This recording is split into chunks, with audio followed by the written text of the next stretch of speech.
Paano yun, Alden? Di ba parang mas lalo lumit yung chance na magkaroon ka ng love life? Di Hindi ba na- dahil... Malay niyo po Baka si May.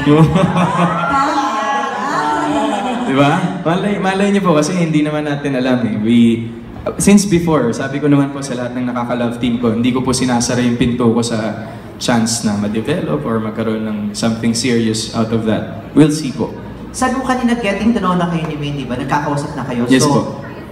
Anong basa mo sa kanya? Anong nababasa mong personality niya? Ano yung laman ng puso niya? Paano mo siya? Mahihain pa po si Maine sa akin eh. Medyo, I always engage into conversation. I always ask her questions na medyo comfortable, hindi naman masyadong seryoso. So, slowly, medyo nabibreak ko na po yung wall of shyness. Meron pa po kasing ganun. Pero, mabait naman po si Maine, tsaka makulit. So, enjoy po siyang katrabaho. Kanina nga po, nag-weeksary kami sa barangay sa One for All. Last question na lang ha. Yes, Tere. Nakilala mo na ba yung family? Parents, Yes, na-meet ko na po sila sa Eat Bulaga po. Nung nagkakaroon po kami ng mga occasions every Saturday, nagpupunta po sila. Mababait din naman po. Okay. Thank you.